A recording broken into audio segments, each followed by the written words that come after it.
மௌன வித்தையும் வாழ்வியல் ஆன்மீகமும்.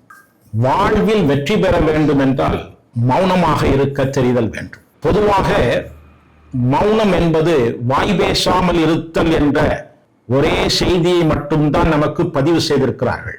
மௌனம் என்பது திரிகரண மௌனம்.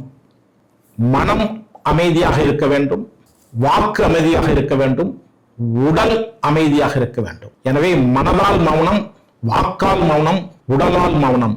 அமைதி காத்தல் என்பது மனம், வாக்கு, உடல், மனஜா வாக்கா கர்மானா இந்த 3 நிலைகளிலும் மனதை அமைதியாக வைத்துக் கொள்கிற ஒரு விஷயத்தை தான் மௌனம் என்ற வித்தை காட்டுகிறது. இந்த மௌன வித்தையை நம்முடைய நூல்கள் பலவிதமாக காட்டியிருக்கிறார்கள். மௌன தீட்சை என்று சொல்லியிருக்கிறார்கள், மௌன வாசி தீட்சை என்று பேசியிருக்கிறார்கள், மௌன பீடம் என்று பேசியிருக்கிறார்கள், மோன நிலை என்று பேசியிருக்கிறார்கள்.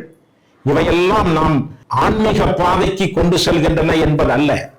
நம்முடைய மனதையும் உடலையும் வாக்கையும் நாம் அமைதிப்படுத்தி விட்டோம் என்றால் வாழ்வில் மகிழ்ச்சியாக இருக்கலாம் என்ற சித்தாந்தத்தை பேசியிருக்கிறார்கள்.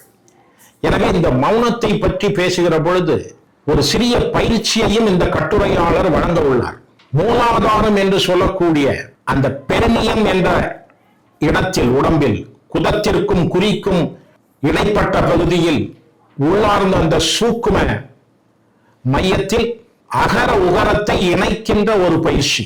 இந்த ஒலி சேர்க்கை, அது ரொம்ப நுட்பமாக சொல்வதாக இருந்தால் டிப்தாங் என்று பேசக்கூடிய, டிப்தாங் என்றால் ஒரு ஒலியோடு மற்றொரு ஒலி எப்படி எந்த அதிர்வையும் ஏற்படுத்தாமல் உள்ளே நுழைகிறதோ அந்த முயற்சி, அதை உணர்கிற ஒரு தன்மையை தான் மௌனம் என்று பேசுகிறோம். இதை நாம் தினம் தினம் வாழ்க்கையில் செய்கிறோம்.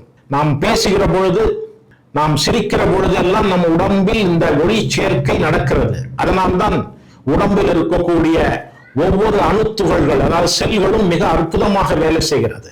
எனவே ஒருவன் மௌனமாக இருந்தால், அந்த மௌன வித்தை என்றதற்கு பெயர் இருந்தால் வாழ்க்கையில் எல்லா வளங்களையும் பெற முடியும் என்று இந்த கட்டுரையாளர் திரு பரதன் அவர்கள் சென்னையில் இருந்து இந்த கட்டுரையை எழுதியிருக்கிறார்கள். அவர்கள் கலைகளின் ஆய்வு நிறுவனத்தினுடைய ஆலோசகராக சென்னை மையத்தில் இருந்து பணி செய்து வருகிறார்கள்.